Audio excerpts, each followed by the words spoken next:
Program hudobnej školy Yamaha Prvé krôčiky k hudbe je určený pre deti od 18 mesiacov do 4 rokov.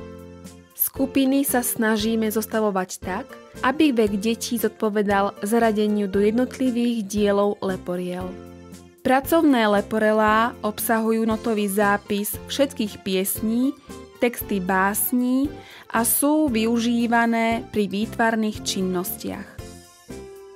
Súčasťou leporiel sú CD s naspievanými piesňami.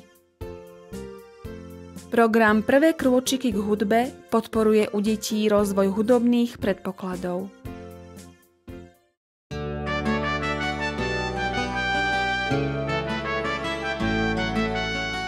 Pri rytmizácii a pohybovom stvárnení piesni kladieme dôraz na rozlíšenie predohry, medzihry a dohry.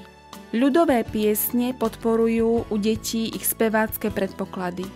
Sprievody piesní sú žánrovo pestré a deti tak spoznávajú rôzne hudobné štýly.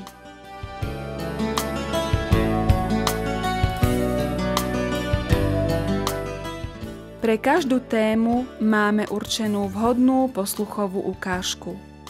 Pri počúvaní hudby už dopredu vieme, či sa budeme zameriavať na rytmus, dynamiku alebo výrazné hudobné motívy a ako ich budeme vyjadrovať.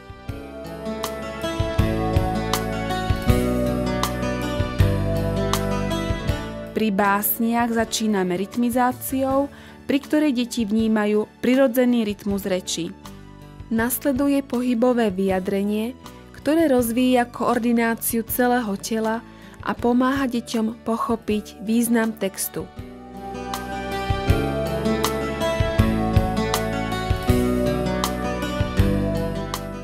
Pri popise obrázkov v leporele motivujeme deti cielenými otázkami k samostatnému vyjadrovaniu. Rytmizáciou jednotlivých slov vnímajú deti delenie slov na slabiky a posilňujú si metrické cítenie.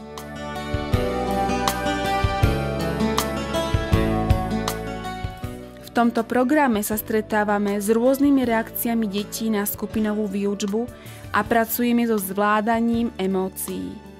Aktívne zapojenie rodičov do všetkých činností deťom uľahčuje ich sústredenie a spoločné prežívanie hudby posilňuje ich sociálne vzťahy.